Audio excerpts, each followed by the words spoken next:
While this conversation is stimulating, we're actually going to start with the Daf. Oh, come on. Sorry. Hey, what's that? We're learning Maseches Nedarim Daf Nun Vav, starting with a brand new Mishnah, all within the same theme of most of the Masechta, honestly, which is how far does a neder go? Hanoder min habayis, a person makes a neder about a house, mutter be'aliyah, Dibur Reb Meir, the attic, or the second level, which is probably more accurate for yesteryear's definitions, the second floor was treated differently as the main part of the house. The Chachamim omrim natru aliyah bichlal habayis. What? Sorry, that was not, the upper story was not considered living space? It was considered living space, just was considered a different living space. Yeah, it was. It was considered a living space. The Chachamim omrim, you cannot do that. Aliyah bichlal habayis. That's how we think of our own homes. Unless you have a rental, okay. If you have a multi-unit in the second floor, that's mamish a different space. We don't look at one building of our own and say second floor is not. We don't do that. But that's a machlukas tanoim here. However, the reverse is not true. Hanoder minhu aliyah. Everyone agrees that if the neder is on the aliyah, is on the second floor, then motor babayis, and you're allowed to have hana from the main, seemingly the main floor of the house. Mantana, who is the author of this following brisa? The pasuk, as you can see on the side from Parshas Vayikra, from Sefer Vayikra, I should say, Kisavo al haaretz Kanaan asher ani al eretz Kanaan asher notzen lachem la'achuzav v'nasati nega tzaras beveis eretz achuzaschem. So, of course, we know that tzaras can be in many places, one of which can be a house, and the pasuk uses the word beveis. So the Gemara has a drasha, and the brisa reads as follows: beveis l'rabos es hayitzia. A house is meant to include even the portico, even the porch. Different girsos of hayitzia, or maybe something, an area that was painted, a little bit of a different language there, or beves, also lerabos as haliyah. Oh, hold on one second. If you're saying that we need this drasha to include the aliyah, so then who must this author be? It must be someone who holds that those things are otherwise not the same, right? And that would be the sheet of Reb Meir. Because Reb Meir made the distinction that if you make a neder on a bias, that the aliyah is still mutter. So says the Gemara, Amar Rav Chiza, Reb Meir he. That's how we'd have to understand this brisa. So there's only one way to understand it. The Rabbanon, had it been that this was the sheet of the Rabbanon, Ha'amri Rabbanon, aliyah bichlal habayis. We wouldn't need a drasha to explicitly add on a case of an aliyah. After all, they already hold that the aliyah is part of the bias. Lama li kra beveis the ribuya. Why then would the Torah have to add another word to include something that naturally is already included? Elamai, it must be the shita of Rav Meir only. And the Gemara responds 8 lines down, that's not correct. Abaye Omar, that really this brisa of beves l'rabos es ha'aliyah afilu temer rabbanon bayakra. Even according to the rabbanon, we would need the word beves. Why? Because the salka daita chamin beves eretz achuzaschem ksiv, that it's a house that's connected to the land. The mechaber ba'ara shmei bayis. Only that which is touching the ground directly is considered to be a bias. Aliyah halom mechaber be'ara. So says the Gemara, this brisa is not necessarily within the camp of Rav Meir alone. We could even explain this brisa within the camp of the Rabbanon, tackling and solving for a different concern altogether, which is that we only assume that a bias is the first layer of the house that's attached to the ground and not the second layer of the house. Again, a little hard to comprehend. Personally, it doesn't work for me because we're used to living in multi-floored homes. They were not living in multi-floored homes. They had a ranch. There were no options. That's what you had. You had a very simple house, a bayis v'ha'aliyah. Like that was not every house. That was seemingly. That's why I asked the question. It's livable. Like our attic space that most people don't use it. No, it seems that it's livable, and we'll see in a second why we know that that's the case. Why would there be distinction between that and first? Why does that make a difference? No, in other words, if you're saying your house, you see your house, it means your house is. So let's play that card. Yeah. Is your attic really separate of your house? It's not. It's the same property. Part of that. It's part of the house. Yeah, but it's not. But it's not part of your living space. It's not living space. Nobody don't use it. No, nobody. It depends. There are some houses that Very, do have very, an attic. yes. They do, but I'm saying. With a special. They didn't have attics back in the day. They didn't. My point is, Yeah. When somebody says today livable space, Mm-hmm. he means his first and second floor. If he has the second floor, Correct. He's not, and he's for sure not assuming an attic. Something here. That's why I asked. It's for sure talking about livable space. And the next brisa that we're going to read will be explicit about that for sure. But the hard part for me is separating that second floor from the first. Yeah, it's very hard. That is their They have a separate It's looking stairway. at the same quality. Separate stairway? And they have an external stairway. Nah, we'll have to see the next Bryce. I would. That's not much. Quality, perhaps maybe rained in a little bit, or your house is protected because you've got the Aliyah. Second level. What? Because you've got I the second can't level. prove this, but I always sort of thought of That it it that was way. exposed. In other words, what's the difference between first floor and second floor? Right. I'm having the difficulty that I'm having, like I'm watching a house being built on my corner right now. So like they built the first floor and they built the second floor and it's all one house. Very livable. And there is one house, but it's not the living arrangement. I'm looking at it from a skeleton front. Like this is one house. It's just, but the Gemara does. I mean, that's Rav Meir. Rav Meir says the Abayis and the Aliyah are not the same thing. All right, let's go on to the next brisa. It's actually not a brisa. It's actually an Amoraic statement. We're a third of the way down. Kiman azla hada amar Rav Huna bered Rav Chia mishmei deula. Like which of the Tanaim that we learned in our Mishnah is the following statement like? A person says, Bayis bevesi ani mocher lach, I'm selling you a house within my house, then mar'ehu aliyah, then he can show him the second floor. Taima, the reason why he's able to show him the second floor was because the Omar le, the language he used was Bayis shebevesi ani mocher lach. Aval, had he only said Bayis stam, eino mar'ehu aliyah. So here too, we see a distinction between a bias and an aliyah, is that if you only use the language of Bayis stam, bias without specifying bias shebebesi, which implies a house within a house. It is what it means. You just say bias stam. The Gemara seems to say lema Reb Meir. That sounds to be classical Reb Meir, where the first floor and second floor are not the same thing.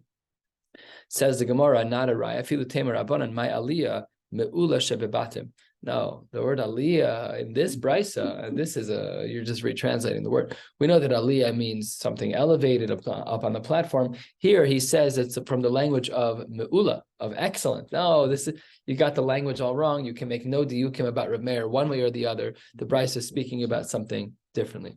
Shtickle kasha and maisa, because aliyah throughout Shas always means the second floor. No, we've seen this 100 times, probably 50 times. Yeah, so many contexts, and Rabbi Yamin's going through all of them right now, and that's hard. It's hard to swallow, but that's what the Gemara says is as a palatable answer. Doesn't say it in the name of anybody. This is also like a little historical piece. Who wrote this line? Is the language of Afilu Tema Rabbanon? Is that a language of the Savoraim, which is really postscript of the times of the Amoraim, and they're projecting their own answer? We don't have a Tanya Nami Hachi. On the side as well from the far. Don't even say Me'ula Chasim, yeah. But that doesn't change what the word Me'ula means. That changes what we're talking about. It's twice as odd. Yeah. The whole thing is odd because this is not like a regular ukimta where we're trying to change something to make it fit. I mean, it is, I guess, in a way, but we're like literally redefining a word used in a way that it's never used. It just doesn't pass the smell test. But that's what the Gemara says, and the Gemara concludes that this brisa is not necessarily like the Shita of Rav Meir. This is the Machlokas of Meir and the Rabbanon. Do we view bias as the same as Aliyah, or no, are they separate? Next Mishnah, Hanoder min Hamita, something that none of us should ever do. Person makes a neder about sleeping in a bed or about a bed. Mutter b'dargash, we're going to spend a lot of time discussing today what a dargash is. As you can see, that's the opening question of the Gemara. The mazel bed. I didn't know what a mazel bed was until this morning. What? Oh, really? We learned it already. Look at that. Okay. That must be that table. Must be that table. Those tables. Yeah. So mutter b'dargash. So if you make a neder about a mita, a dargash is a different type of bed. It's not exactly. We'll get into extreme nuanced detail about what this bed looks like on the top of the Amud Beis, but a dargash is different, says Rav Meir, Dibur Rav Meir. V'chachamim omrim dargash bichlal mita. And by the way, the parallels between the structure of this machlokas and the previous one, it's almost identical, which is that Rav Meir is parsing and he's splitting hairs, and the chachamim are not. And as well, same structure as the previous Mishnah, Hanoder mina dargash. Now we're talking about the subsect. We're talking about the smallest one. If a person makes a net about a dargash, then even the chachamim would agree, mutter b'mita, a bed is not quite the same as a dargash. So let's just structure them. There's a category of things called beds, one sample of which is a dargash, so there's a machlokas about. Everyone agrees that a dargash is a sample of a bed at most, and therefore a mita is definitely not the same. So according to the Chacham, you have to sleep on the floor for the rest of his life? For the scope of the neder, yeah. Or you can sleep on a couch, just can't sleep on a bed. Yeah. My dargash, what is this dargash that the Mishnah is referring to? Amar Ula, he wants to say, Arsa de Gada, he wants to say that it's a bed of good luck. Take a look at the Ran, 3 lines from the bottom. Arsa de Gada, Noagin Hayu Lehatzia Mita Lemazal Habayis. Some of the Rishonim ask why this isn't considered nichush. Right? What is this? A good luck charm?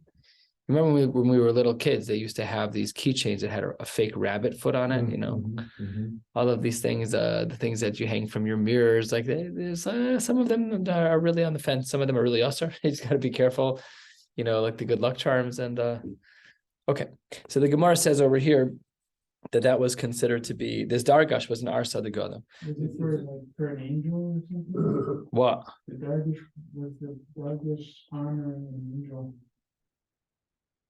Okay. Well, that's what our school says. Sounds even worse, no? Makes it sound even worse. Maybe, I don't know. The Rishonim here don't say that. The Ran doesn't say that, and the Mefarish doesn't say that. What does the art scroll call it? I have no idea. Anybody? What is that? This practice was to honor the angel. It did not constitute a form of nichush, augury, which is forbidden by the Torah. Shittim Mekubetza states that it's honoring the angel and emissary of God is not augury. Rather, the practice can be compared to our setting up the chair of Elijah. Yeah, the first one. Got to know where to stop asking questions. What? I don't think the showed us, it's bed was not used. Well, we'll see in a moment that it was under rare circumstances, but correct. It was just a token bed. Right, what specifically wasn't used for normal purposes. Right. He said a melech can. But let's say I kept a special statue on my mantelpiece. You'd say I'm an Ovid of Ozara. So it's the same thing. We're using, it's an icon for Muslim. Explain. No, but it's not. It's not. I mean, You can compare it to Kisei Shalio all you want, but if I'm pushing back because I don't understand. I'm not saying I'm right. I'm just saying this bed is for luck, is for good luck. Just like the Kisei Shalio. The Kisei Shalio is this. Oh, it says also true. I was talking when a person says, I'm not going to go into my dargash. Dargash is so different from a bed. When I'm saying dargash is never used for sleeping. There's not this distinction between what a dargash and a bed is In its usage. Right. It's just not, we'll see. It's just not totally true because it is a functional bed. And it was in the next case that we're going to learn right now, it was used as a bed. So let's dig in a little bit more because it's not just a question of intent. It's actually a question of structure. The regular bed and a dargash were built differently. They're mamish built differently, but they were both beds. What? No, it's a big nafkamina because what you said, putting up an icon or a statue or whatever is different than just leaving something to say it's covered for Eliyahu, covered for this malach. It's not necessarily the same thing. I know, but that's not what the Rishonim here say, and I don't see the malach thing in the base. I don't see that here. I mean, I'm sure that I know it's there. I know. I'm just saying when you look at the Ran in a vacuum and you look at the Mefarish, look at the Ran again. Noagin hayulatzi amita lemazal habayis. My high. Okay, so the Gemara has three iterations of a question on the Shita of Ula, that Ula says that a dargash is arsa de gada, that's this type of mazel bed. Amar le Rabbanan le Ula, wait 1 second. Haditznan, we have a Mishnah. Kshayu mavrno so, this is when a melech dies, when a melech is an avelus, when they were giving him the Sudas Havra, they would feed him that first meal. He's not allowed to make it himself. They would hand him the food. Kol ha'amasumin al ha'aretz. Who mesav ala dargash. The Gemara says that when a melech was having his sudas havra, so he would sit in the bed of a dargash.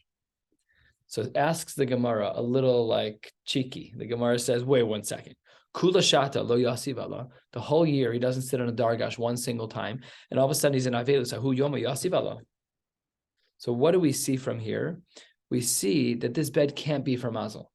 Because the only time you're sitting on it is under an awful circumstance. That's not a mazel bed. A mazel bed isn't used in crisis mode. Something doesn't sound right. Says the Gemara, ridiculous question. It's 7 lines from the bottom. Maskif lo ravina, not really sure. There are some added words here on the side. Umay kusha, says the Gemara. Maybe Dilma, perhaps midi dehave basar v'yayin. Maybe it's no different than the way that a melech interacts with basar v'yayin throughout the year. To kula shata, throughout the year, iboy achil v'iboy lo achil. He can he's the melech. He can choose to eat whatever he wants, but not for the sudas havara. There, hahu yom, on that day when they're feeding him, Anan Yahavina, he has to eat what we give him. So says the Gemara, just like that one day is a unique day, so this one day is a unique day also by the Dargash, not a raya that it's not a mazel bed. One that has nothing to do with the other. So the Gemara says, you're right. Elahakasha, the question is really a little bit different. We know that we learned in Maseches Moed Katan that there was a minhag back in the day called Kfiyas Hamita, that in the times of Avelus, back in the day, they would flip beds over. So says the Gemara, the Brisa writes 4 lines from the bottom, Tanya, Dargash lo haya kofehu ela zokfo. They wouldn't actually turn the bed all the way over. They would just stand it up straight because it had poles. The Dargash seemingly had poles, kind of like a canopy bed has poles that go to the height far. Let's say the bed's only 18 inches off, but they had poles going high to flip the bed over. That's a tall order. So the Gemara says that you could just literally just stand it up the long way. So it looks like the bed is just vertical, right? So then the Gemara says, "V'yamris arsa de gadahu." How can you say that? V'hatanya hakofes mitaso lo mitaso bilvad hu kofe ela kol mitos yesh lo b'soch habayis hu kofe. Says the Gemara that he should have had to flip over all of the beds, and this one is not actually getting flipped over. It was only being zogfo. Says the Gemara, halo kasha. That's not a good question. Turning to the top of Nun Vav Amud Beis, this bed that isn't being fully flipped over is midi dehave amita miyuchedes lekelim. Some beds are not used as regular beds. They're only used to store things. You know that bed. Everybody has one place in their house where they dump all their garbage. Like, yeah, I'll clean it up tomorrow. Meanwhile, it becomes the cobwebs of your entire family, because if you were to ever go through there, you'll find all of your history there. So the Gemara here is saying this bed is a unique bed. If you have a bed that's specifically used for kelim, it's not used for sleep. So you don't have to turn it over. Rabbi Rezna gave the perfect mashal. It's like a treadmill. He said nobody uses it, and it's covered in clothes. So there, even if you're in Avelus, and even if there was an application of the minig of Kfiyas Hamita, we wouldn't have applied it to that kind of a bed. You repurposed the bed. It's a bed, but you don't have to Kfiyas Hamita. There's no one sleeping on that bed. Therefore, the Gemara tried twice. Let's try a third time. Nun Vav Amud Beis 3 lines down. Eli ikasha hakasha. Really, if there's a question against Ula Shita that a Dargash is Arsa de Gada, this is really the question. Titania. Rashbag Omer, Dargash, this bed of a Dargash, Matir Karbitav, who nofel me'elav. A bed that's a Dargash, what you do is you untie the ropes, and then the ropes will all fall on their own. In other words, the beds were made by some type of rectangular frame on pegs. And in order to hold up the mattress, they would take a rope and they'd wrap it over the narrower part of the rectangle, the width of the bed, round and round and round, like a coil. And then someone could lie on top of it. There's a little bit enough tension to hold up a person's weight. The Dargash Arsa de Gadahu Karbitin mi Isle. Ula, you have to be wrong. You can't say that this is the right kind of bed, because a Dargash doesn't have ropes. A Dargash is not made that way. And the Gemara actually accepts this and embraces this rejection of Ula.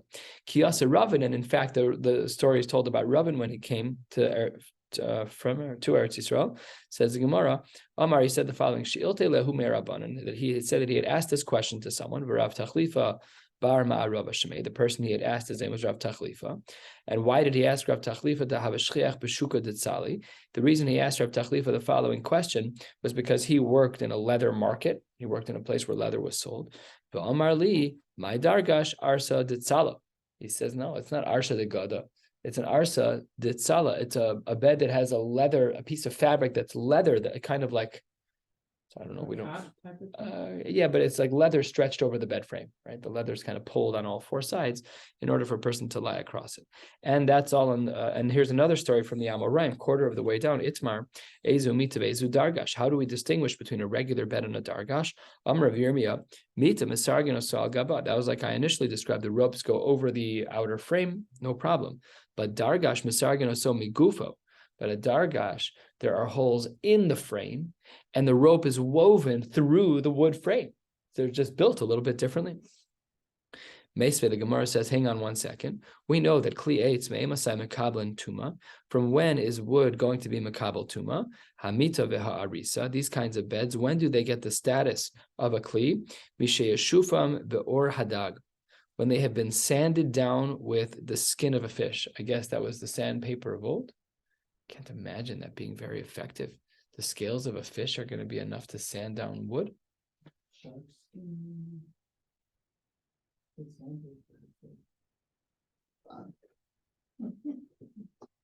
Dog is a dog. I don't know if I'm right. I'm just reacting to the words. We have a word for that. We have a word for larger animals. Yeah. I mean, in modern Hebrew, it's someone actually nicknamed me Karesh. Karesh in Hebrew is a shark. But that's not this. I don't know. That's what they use. That was their sandpaper. That's what it says. Yeah, I know. It's just it's just hard to imagine. Like I've gone fishing before and I've held fish. I just can't imagine the scales are going to actually sand anything down on the wood. I wonder if they dry out, maybe, I don't know. If They they well, get maybe more they're- brittle if they yeah. get harder. They fall off. You take off scales by taking a knife and going against the grain of the Right, scales. They but I'm just saying pop off. If you let the fish Right. dry out, so to speak, maybe the scales. Yeah, maybe. It certainly wasn't while they were alive. That would not definitely did. Yeah. Okay. Anyway, says the Gemara, that's the parameter of a mita v'aris in regards to makabel tuma. That once we finish the sanding, now it's a kli and now it's makabel tuma. So it says the Gemara, v'imita mistareges al gaba. If in fact the bed has the ropes woven on the outside, lama li shifas or hadag. I don't need this to be sanded. I'm going to wrap ropes around the entire wood frame. There's no need to sand anything down. Ella, it must be haveha migufan.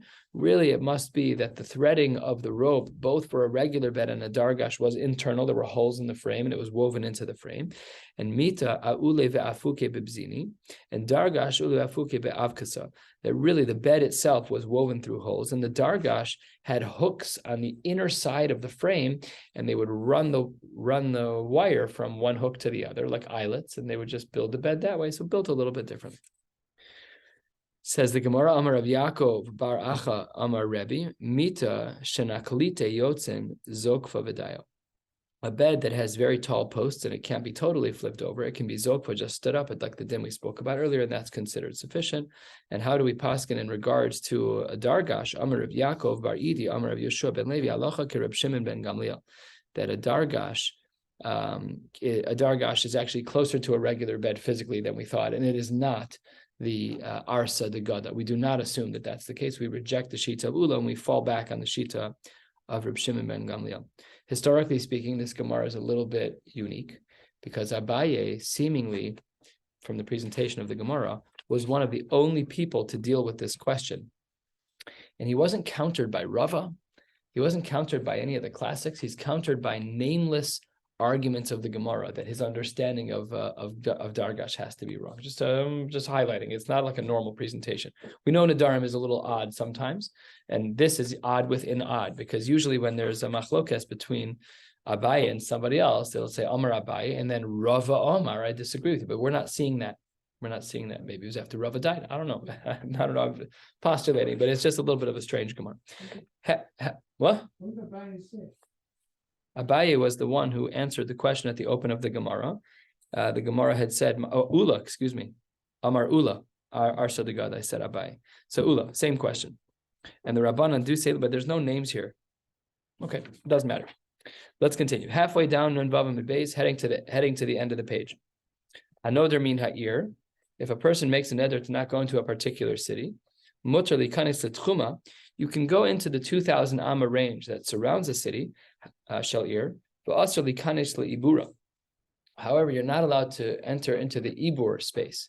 Now, for those of us who remember Eruvin, which is not me, which I was so glad for the refresher, we have a din of Tchum Shabbos. And normally the Tchum Shabbos starts from the city limits itself.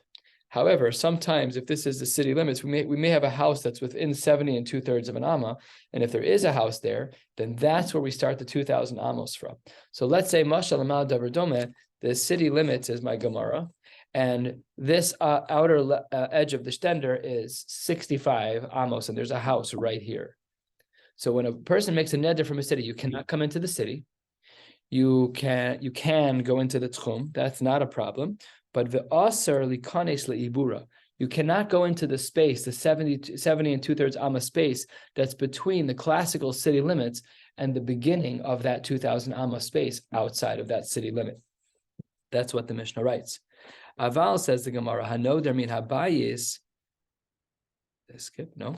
Aval hanoder min habayis, aser min ha'agaf v'lifnim. However, in contrast, when a person makes a neder on a house, they're not allowed to be within the doorway and inwards. So the Gemara is comparing the ibura this kind of twilight between the city itself and the Tchum Shabbos, to standing under the doorway of a home, like in the threshold, right? Just we have that in our homes. When you walk into your home, there's like 8 inches of space within the door frame. So that is that in your house or not? So here the Gemara says that if a noder min habayis aser min ha'agaf v'lifnim, the inner side of that doorway is not allowed. Says the Gemara, minalan de'ibura demata kemata dami. How do we know to aser if a person makes a neder on a city? How do we know to aser for that person to stand in the space of ibura between the city limits and the 70 and 2/3 space? How do we know that? Amar Rav Yochanan to Amar Krutz based on psukim. The pasuk says B'Yos Yehoshua b'Yericho. It says that Yehoshua was in Yericho, but that's not true. Because my B'Yericho, Ilema B'Yericho Mamesh, if you want to say that he was really standing inside of Yericho, that's not true. V'aksiv Yericho Sogersum Sugeres. He certainly wasn't within the city limits. Elashma mina be'ibura. What's the next option? The next closest reasonable option is the 70 and 2/3 space outside of the city limits before the 2,000 amos begin. Ema fila b'tchuma. Says the Gemara, a crazy Havamina, by the way, that the Tchum is considered part of the city. It's a steer minebe, but the Gemara asks the question anyways. Maybe we should say that afilu b'tchuma, that maybe what it meant is that Yehoshua was within 2,000 amos of the city in the Tchum Shabbos, but not in the Ibura. Says the Gemara, no. Haksiv b'tchuma, in regards to a Tchum, what does it say? Umadosem michutz la'ir. By definition, a Tchum is outside of a city based on the linguistics of the Psukim. Elamai, there's only one space left. And that's how the Mishnah concluded that the space that a city is most like and still usher is going to be Ibura Shalir. Last sugya for the night. Hanoder min abayis eino os usher elamin ha'agaf v'lifnim. Our Mishnah had postulated that a person is, if they make a neder from a house, you're not allowed to be in the inner portion of the doorway. Aval implies the Gemara, min ha'agaf v'lachut lo. It seems, says the Gemara, that there's no isser of standing on the outer part of the frame of a doorway. So let's just imagine that, I'm standing, you'd say the Gemara, right? So I'm on the outside of the house, and now I'm like under the Gemara a little bit. So like I'm allowed to be on the outside, but I'm not allowed to be all the way on the inside up against the door. That's what the Gemara seems to, that's the diuk that the Gemara makes. Now the Gemara is going to question that. Their sheep isn't observant about this. Can you stand outside the church and get the shade from the building, the church building itself, or is it considered like you're inside the building, not Just from the shade? Mhm. Is that in the Gemara? That's in Poskim. That's but I'm not sure. I remember it's a discussion. I don't know if it's in the environment, but it's probably. My wife had a training program that was in a church, and we called Rabbi First about it, and he said you're allowed to go into the classrooms on the side. You just can't go in the sanctuary. This is specifically on the outside, getting shade from the Wow. That was the question. Okay, but if it can't be Lamaisa, it could be a dion, but it can't be Lamaisa. What's it called? What's that? It's also by night, isn't it? Right. I assume that's what you have. If it's shading you, That's. First of all, that church may not have had side rooms. Now you're benefiting directly from the sanctuary. Could be. But Rabbi First said you're allowed to go in the side rooms. You just can't go in the church itself. That was this building. I was saying they had to de-churchify. That was the word that we made up on the board back in the day. They'd take all the yashkas off of because on the vaulted ceilings, they had like 2 or 3 on every fixture. Do you remember this? Yeah, sure. Oh, those were a lot of fun. On the light fixture? Every light fixture had multiple mini yashkas. Yeah. Hanging from the rafters. Very subtle. Yeah. Well, very nice. Yeah, Five 5 minutes Oh, later. that way. Well, when we got here, there was a big statue of Mary outside. Well, it's the whole thing. Yeah, he did. Okay, let's keep going. The Gemara asks Akashi against this. How can you say that it's mutter to stand in that space? After all, when it comes to a bias menuga, we see that when a Kohen is soger, when he closes off a house, once we know that it's tameh, he has to be even outside of that. Let's see. Masiv Rav Mari. Let me just get the pasuk right. No, not that one. The pasuk is v'yotza. V'yotza hakohen min habayis. Says the Gemara, Yochel yelech lebeiso v'yaskir. Tamalomar el pesach habayis. He has to close off the house at the opening of the door. El pesach habayis. Yochel yamod tachas hamashko v'yaskir. Maybe he can stand under the threshold of the door, and the Kohen can close off the house there. Tamalomar, no, min habayis. Ad sheyetze min habayis kulo. Against the diuk of our Mishnah. We're going to finish the rest of this brisa. But our question is already clear. The diuk that we had made in our Mishnah that you're allowed to stand in the outer portion of the doorway when you make a neder about a house. Yet when it comes to a bais menuga, the Kohen cannot stand under the threshold. And says the Gemara, Haketzad, how is this done? Omei b'tzad hamashkof yasker, he should stand outside of the threshold and then he should close the door. Uminayin shim halach lebeso, if he went to his house, hiskir, o she'ama tachas hashakuf, hiskir she'iskir muskar. We're not going to go into all the details here, but basically the point is, Talmud Lomar hiskir is based on mikol makom, as long as he closes off the house. We're not going to get into this sugya now. But the Gemara here is troubled. We have a stira. The diuk of our Mishnah seems to imply that a person is allowed to stand under the outer part of the mashkov, even though they made a neder from a house. And the case of Bais Menuka, the Brisa says black on white, that's not true. Ashiyata min habayis kula. The Gemara says, good lamdus, but you can't compare the neder. Remember, the language is hakolafi anoder, right? That's what we learned last night. What's going on in this person's head? So the Gemara says, shiny gabe bayis. Too much concern, in other words. Right. There's 100 reasons to distinguish, and the Gemara here basically says it's a pasuk in Chumash, and then you're comparing. It's not apples and oranges. It is a very good comparison. I mean, like when you think about inside and outside, that's what we look at. There's Gemara shiny gabe bayis tichsiv min habayis ashiyat min habayis. So because of the psukim, we're a little bit more strict when it comes to the world of bayis hamenuga. Masha'en kain when it comes to our definitions of hanoder min habayis, he is allowed to stand on the outer part of the mashkal. We'll stop right here. We'll pick up tomorrow night in Yirtzeh Hashem with Daf Nun Zayin. Wishing you all a beautiful night. So, I couldn't answer that.